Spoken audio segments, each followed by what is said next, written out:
Di tengah hiruk-pikuk Jakarta yang tak pernah tidur, Aulia berdiri di balkon apartemennya, menatap hujan deras yang mengguyur kota.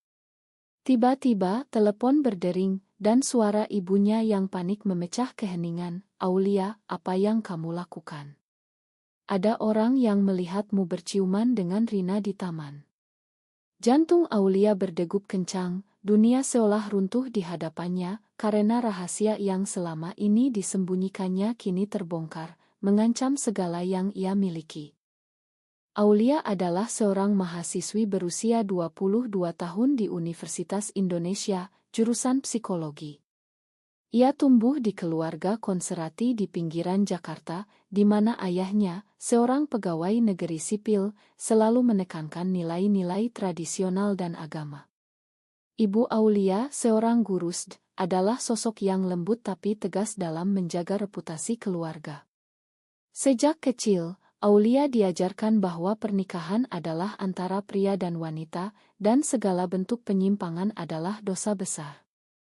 Tapi, di dalam hati Aulia, ada gejolak yang tak bisa ia pahami sejak remaja. Rina, sahabat Aulia sejak SMA, adalah gadis yang ceria dan berani. Mereka bertemu di kelas seni, di mana Rina dengan lukisannya yang penuh warna selalu menarik perhatian Aulia. Rina berasal dari keluarga yang lebih liberal, ayahnya seorang seniman dan ibunya bekerja di NGO yang memperjuangkan hak asasi manusia. Namun, bahkan di keluarga seperti itu, topik orientasi seksual jarang dibahas secara terbuka di masyarakat Indonesia yang masih syarat dengan norma-norma sosial. Malam itu, setelah panggilan dari ibunya, Aulia duduk di lantai kamarnya, memeluk lutut. Kenangan tentang ciuman pertama dengan Rina di taman kampus 2 minggu lalu kembali membanjiri pikirannya. Itu bukan rencana, hanya momen spontan setelah mereka berbagi cerita tentang mimpi dan ketakutan. Rina yang pertama kali mengakui perasaannya, "Aul, aku nggak bisa bohong lagi. Aku suka kamu lebih dari sahabat." Aulia, yang selama ini menyangkal perasaan aneh yang muncul setiap melihat Rina, akhirnya menyerah. Ciuman itu manis, tapi sekarang terasa seperti racun yang meracuni hidupnya. Pagi berikutnya, Aulia menghindari pesan dari Rina. Ia pergi ke kampus dengan pikiran kacau, mencoba fokus pada kuliah tentang psikologi sosial. Dosennya, Bu Sinta, sedang membahas stigma terhadap komunitas LGBT di Indonesia. Di negara kita, undang-undang belum melindungi mereka sepenuhnya, dan masyarakat seringkali menolak karena alasan budaya dan agama, kata Bu Sinta.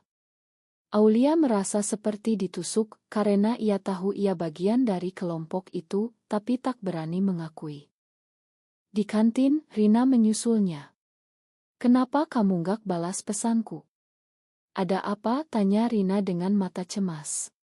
Aulia menarik napas dalam, "Ibu tahu tentang kita. Seseorang lihat kita di taman." Wajah Rina memucat. Mereka duduk di sudut, berbisik. Rina menggenggam tangan Aulia di bawah meja, "Kita bisa hadapi ini bareng. Aku nggak mau kehilangan kamu." Tapi Aulia menarik tangannya, "Ini nggak semudah itu, Rin. Keluargaku. Mereka nggak akan terima." Konflik mulai memuncak ketika ayah Aulia menelepon malam itu. "Pulang sekarang juga. Kita harus bicara," katanya dengan nada marah. Aulia pulang dengan taksi, hati berdebar. Di rumah, keluarga sudah berkumpul di ruang tamu. Ibu menangis, ayah memandangnya dengan tatapan kecewa. "Apa benar kamu?" "Seperti itu," tanya ayah. Aulia tak bisa bohong lagi, "Ya, Pak. Aku suka Rina." Ruangan hening, lalu ayah bangkit, "Kamu harus putuskan hubungan itu. Ini bukan jalan yang benar." Malam itu, Aulia tak bisa tidur. Ia merenungkan pilihan, mengikuti hati atau memenuhi ekspektasi keluarga. Tekanan dari masyarakat Indonesia, di mana pernikahan sesama jenis belum legal dan sering dikecam, membuatnya ragu. Rina mengirim pesan, "Aku cinta kamu, Aul. Kita bisa lawan ini." Tapi Aulia tahu perjuangan ini baru dimulai, dan harga yang harus dibayar mungkin terlalu mahal. Hari-hari berikutnya, Aulia mencoba menjauh dari Rina, tapi hati tak bisa bohong. Di kampus, mereka bertemu secara kebetulan di perpustakaan. Rina mendekat, kita perlu bicara. Mereka pergi ke cafe dekat kampus. Di sana, Rina menceritakan pengalamannya, aku sudah tahu sejak lama aku lesbian. Tapi aku takut bilang ke orang tua. Sekarang karena kamu, aku siap hadapi. Aulia terharu, tapi juga takut. Bagaimana kalau keluargaku usir aku? Aku nggak punya siapa-siapa lagi. Konflik internal Aulia semakin dalam. Ia mulai membaca buku tentang psikologi seksualitas, mencari jawaban. Di kelas, ia berani bertanya pada Bu Sinta, Bu, bagaimana kalau seseorang terjebak antara cinta dan norma sosial? Bu Sinta tersenyum, itu perjuangan pribadi. Tapi ingat, kebahagiaanmu juga penting. Kata-kata itu membuat Aulia berpikir. Sementara itu, di rumah, ibu mencoba mendekati Aulia. Nak, ibu nggak mau kamu salah jalan. Pikirkan masa depanmu. Aulia menjawab, Bu, ini bukan pilihan. Ini siapa aku. Percakapan itu berakhir dengan air mata. Ayah, yang lebih keras, mengancam, kalau kamu lanjutkan, jangan harap dapat warisan atau dukungan dari kami. Aulia merasa terpojok. Ia memutuskan bertemu Rina lagi, di taman yang sama. Aku nggak bisa, Rin. Ini terlalu berat. Rina menangis, jadi kamu pilih mereka daripada kita. Aulia pergi dengan hati hancur, tapi ia tahu ini baru awal dari badai yang lebih besar. Beberapa minggu berlalu, Aulia mencoba menjalani hidup normal. Ia fokus pada kuliah, menghindari Rina di kampus. Tapi setiap malam, mimpi tentang Rina menghantuinya. Rasa bersalah dan kerinduan bercampur aduk. Di sisi lain, Rina tak menyerah. Ia bergabung dengan komunitas LGBT di Jakarta, mencari dukungan. Di sana, ia bertemu dengan aktivis yang menceritakan kisah-kisah perjuangan, membuatnya semakin yakin. Suatu hari, di kelas debat, topiknya adalah hak LGBT di Indonesia, antara budaya dan kemanusiaan. Aulia ditugaskan di tim oposisi, yang menentang legalisasi pernikahan sesama jenis. Hatinya bergejolak, tapi ia tak bisa mundur. Rina, yang kebetulan di tim proposisi, memandangnya dengan tatapan kecewa. Debat dimulai, dan Aulia berargumen dengan data tentang norma agama dan sosial. Di Indonesia, mayoritas masyarakat menolak karena bertentangan dengan Pancasila dan agama, katanya. Rina balas dengan semangat, tapi hak asasi manusia universal. Mengapa kita biarkan diskriminasi atas nama budaya? Debat memanas, dan Aulia merasa hipokrit. Setelah debat, Rina mendekatinya, kamu bicara seperti itu, tapi kamu tahu ini salah. Aulia menjawab, aku nggak punya pilihan, Rin. Pertemuan itu membuat Aulia semakin bingung. Di rumah, ayah Aulia semakin ketat. Ia memaksa Aulia ikut pengajian khusus yang membahas penyembuhan orientasi seksual. Ini untuk kebaikanmu, katanya.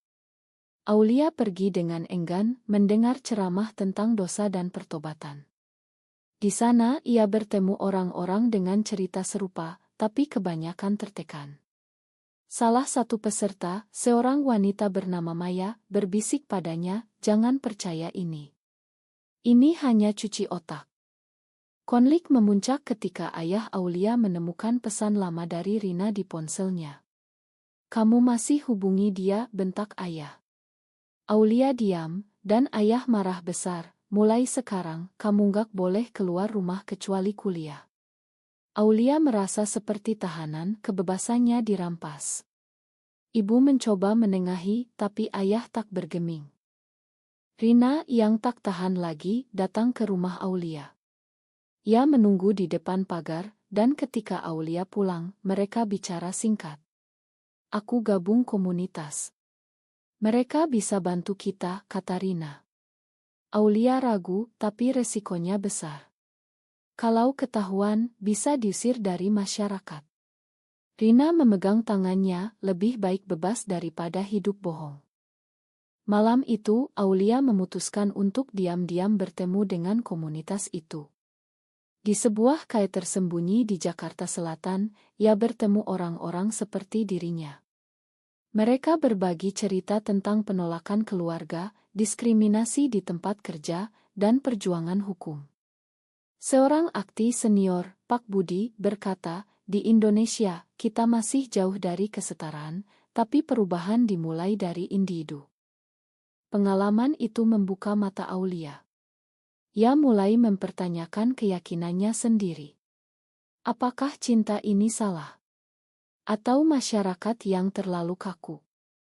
Tapi ketika pulang, ia mendapati ayahnya menunggu dengan marah. Kamu pergi kemana? Jangan bilang ke tempat orang-orang sesat itu. Aulia bohong, tapi hati semakin terbelah. Esoknya, di kampus, Aulia dan Rina bertemu lagi. Kali ini, mereka berdebat sengit. Kamu pilih aman daripada cinta kita, tanya Rina. Aulia menjawab, ini bukan soal pilihan. Ini soal bertahan hidup. Rina pergi dengan air mata, meninggalkan Aulia sendirian dengan penyesalan. Tekanan semakin berat ketika saudara Aulia, adik laki-lakinya yang berusia 18 tahun, mulai curiga. Kak, apa benar kamu? Gai, tanyanya. Aulia menggeleng, tapi adiknya tak percaya. Ia mulai menjauh, membuat Aulia merasa semakin terisolasi. Di puncak konflik ini, Aulia menerima undangan dari Rina untuk acara komunitas. Ia pergi, dan di sana, ia melihat Rina berpidato tentang pentingnya penerimaan diri. Kata-kata Rina menyentuh hati Aulia, cinta bukan dosa. Yang salah adalah membiarkan orang lain menderita karena prasangka. Aulia tergerak, tapi ketika pulang, ia mendapati keluarganya sudah tahu dari tetangga yang melihatnya. Ayah marah besar, kamu pilih jalan itu keluar dari rumah ini. Aulia menangis, Pah, ini aku. Kenapa nggak bisa terima? Ibu memeluknya, tapi ayah tak bergeming. Aulia pergi dengan tas kecil, mencari tempat tinggal sementara di rumah teman. Aulia tinggal sementara di apartemen kecil milik teman kuliahnya, tapi pikirannya tak tenang. Ia kehilangan dukungan keluarga, dan sekarang harus menghadapi realitas hidup mandiri di Jakarta yang mahal. Rina datang menjenguk, membawa makanan. Kamu bisa tinggal sama aku, tawarkan Rina. Aulia ragu, ini terlalu cepat. Aku perlu waktu. Di komunitas, Aulia mulai aktif. Ia ikut diskusi tentang undang-undang anti-diskriminasi yang masih mandek di BR. Kita perlu suara lebih banyak, kata seorang anggota. Aulia merasa diterima, tapi bayang-bayang keluarga masih menghantui. Ia menelepon ibu diam-diam, Bu, aku kangen. Ibu menjawab dengan suara gemetar, pulanglah, nak. Tapi tinggalkan jalan itu. Konflik moral semakin dalam. Aulia mempertanyakan apakah ia egois meninggalkan keluarga demi cinta. Di sesi konseling komunitas, psikolog bilang penerimaan diri adalah kunci. Tapi rekonsiliasi dengan keluarga butuh waktu. Aulia mulai menulis jurnal, mencurahkan perasaan, rasa bersalah, marah, dan harapan. Sementara itu, Rina menghadapi masalah sendiri. Orang tuanya, yang awalnya liberal, mulai khawatir setelah mendengar rumor. Kamu yakin ini yang terbaik? Tanya ayah Rina. Rina tegas, ya, Pak. Ini aku. Tapi tekanan dari kerabat membuatnya goyah. Ia bertemu Aulia, kadang aku takut juga. Tapi bersamamu aku kuat. Mau tak mau, Aulia mulai bekerja paruh waktu di KAI untuk biaya hidup. Di sana, ia bertemu pelanggan yang homofobik, yang berkomentar sinis tentang berita LGBT. Orang seperti itu seharusnya diobati, katanya. Aulia diam, tapi hati terluka. Pengalaman itu membuatnya semakin sadar akan denisi sosial di Indonesia. Puncaknya ketika Aulia diundang ke acara keluarga besar. Ia datang dengan harapan rekonsiliasi, tapi ayahnya mengabaikannya. Paman-pamannya berbisik, itu anak yang menyimpang. Aulia pergi dengan hati hancur, tapi itu membuatnya semakin dekat dengan Rina. Rina mengajak Aulia ke Bali untuk liburan singkat, mencari ketenangan. Di sana, di pantai yang indah, mereka berbagi momen intim, bukan isik, tapi emosional. Aku janji akan selalu ada untukmu, kata Rina. Aulia menjawab, aku juga. Tapi kita harus kuat menghadapi dunia. Pulang ke Jakarta, masalah baru muncul. Adik Aulia menelepon, Kak, ayah sakit. Pulanglah. Aulia buru-buru pulang, mendapati ayahnya di rumah sakit karena serangan jantung. Di sana, ayah bicara lemah, aku takut kehilanganmu. Aulia menangis, Pah, aku nggak berubah. Tapi aku tetap anakmu. Krisis ini menjadi titik balik. Ibu mulai membaca tentang Ld, mencoba memahami. Mungkin aku salah, katanya pada Aulia. Tapi ayah masih keras kepala, meski kesehatannya membuatnya merenung. Rina datang ke rumah sakit, mendukung Aulia. Ayah melihatnya, tapi tak berkata apa-apa. Setelah ayah pulih, keluarga bicara terbuka. Aku nggak setuju, tapi aku nggak mau kehilangan anakku, kata ayah. Itu bukan penerimaan penuh, tapi langkah kecil. Namun, betrayal datang dari tempat tak terduga. Seorang teman komunitas, yang iri pada hubungan mereka, menyebarkan rumor palsu bahwa Aulia hanya main-main. Rina marah, kenapa orang seperti ini ada. Mereka menghadapi bersama, memperkuat ikatan. Di kampus, Aulia memutuskan ikut kampanye HAKLB. Ia berpidato di seminar, saya adalah salah satunya. Dan saya layak dicinta. Tepuk tangan meriah, tapi juga cibiran. Itu membuatnya semakin kuat. Dengan dukungan komunitas, Aulia dan Rina mulai membangun hidup bersama. Mereka pindah ke apartemen kecil di Jakarta Pusat, berbagi biaya. Tapi tantangan belum berakhir. Di tempat kerja Rina, rekan-rekannya mulai menjauh setelah tahu orientasinya. Ini Indonesia, Rin. Harus hati-hati, kata Aulia. Konflik etis muncul ketika Aulia dihadapkan pada pilihan, ikut demo besar melawan diskriminasi atau menjaga hubungan dengan keluarga. Ayah menelepon, jangan ikut yang aneh-aneh itu. Aulia ragu, tapi Rina meyakinkan, ini untuk masa depan kita. Demo berlangsung di Monas, dengan ratusan orang. Aulia memegang plakat Cinta Bukan Dosa. Media meliput, dan wajahnya muncul di berita. Keluarganya marah, ayah bilang kamu malukan kami. Aulia menjawab, Pah, ini perjuangan benar. Setelah demo, Rina dan Aulia bertengkar. Rina ingin lebih terbuka, Aulia masih takut.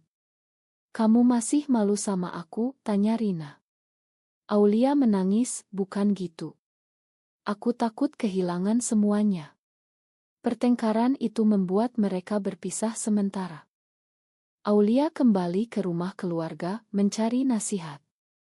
Ibu bilang, ikuti hatimu, nak. Tapi ingat konsekuensi. Ayah mulai melunak setelah membaca artikel tentang orang tua dengan anak LGBT. Mungkin aku terlalu keras, katanya. Rina sendirian merenungkan pengkhianatan masa lalu. Ia ingat teman yang mengkhianati dan takut Aulia lakukan hal sama. Ia menelepon Aulia, kita perlu bicara. Mereka bertemu di KAE dan Aulia bilang, aku pilih kamu. Maafkan aku.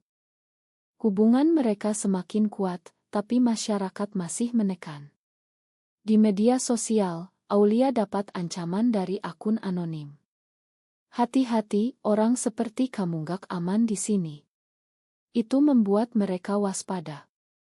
Di puncak, ayah Aulia datang ke apartemen mereka.